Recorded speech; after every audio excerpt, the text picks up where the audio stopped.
Alright then, now that I have my empty mug of non-existent hot chocolate, I can finally start this video. Welcome back everyone, I'm your host Storm.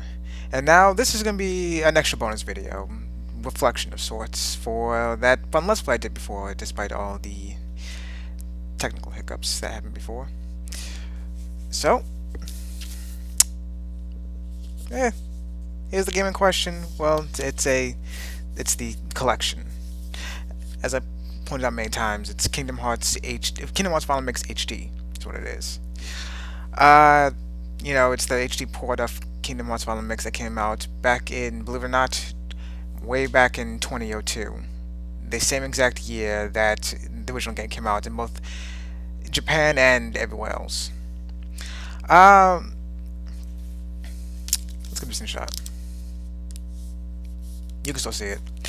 Now, when it comes to the Kingdom Hearts series, the original Kingdom Hearts has always been my favorite for several reasons. For one thing, I always thought the story was much more adventurous than the later entries in the series. Uh, there was always this sense of mystery and s- adventure. That's all I can say. Get out of the way. When traveling from world to world, there was always this sense of mystery and magic to it.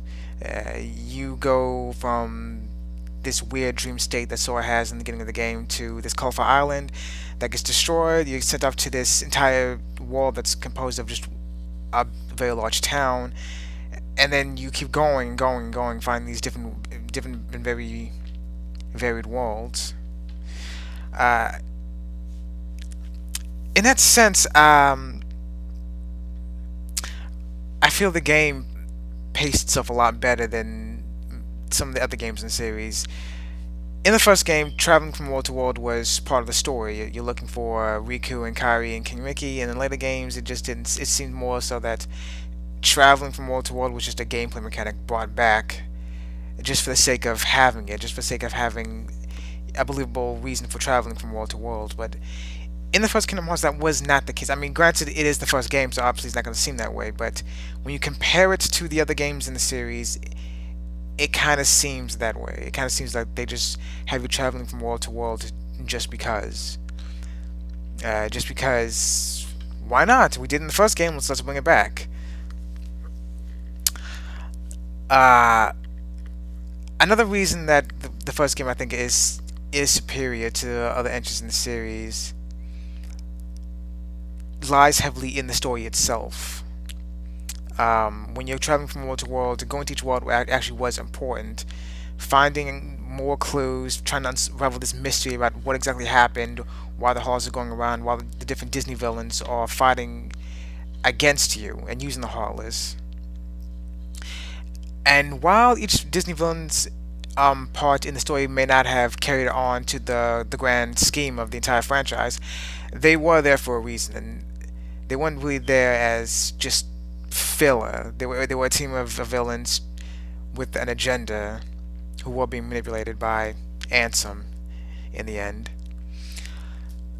But that still seemed a lot better than, say, kind of in I feel in Kingdom Hearts 2 later on, as you'll see, that the organization, their goals were a little thin. They wanted to become whole beings again, and that's fine, but it really didn't seem like much of a plot, as opposed to the Disney villains who we know very intimately, who tried to use the Hollis and the power of darkness to conquer each world they came across.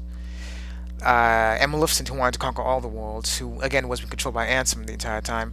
That seemed much better. It seemed a little more tangible, world domination rather than uh, trying to become whole beings but having to be malevolent about it.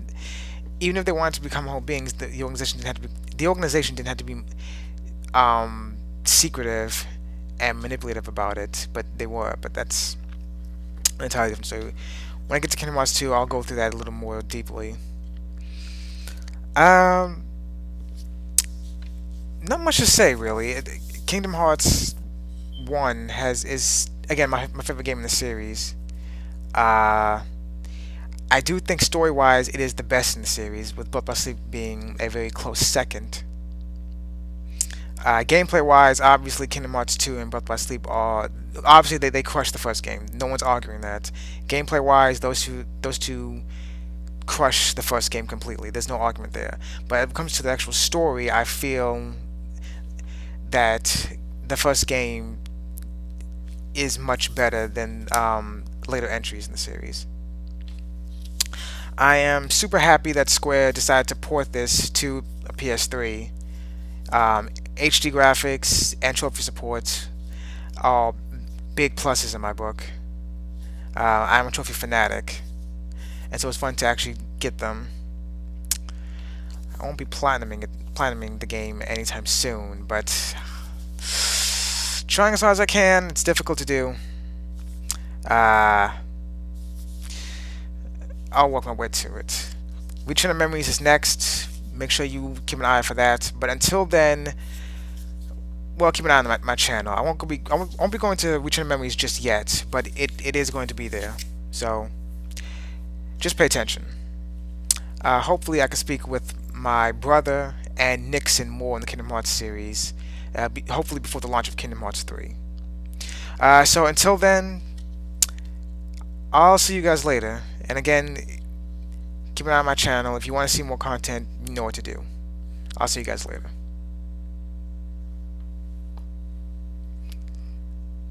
Oh, I write something in here. I need to get something to drink. See ya.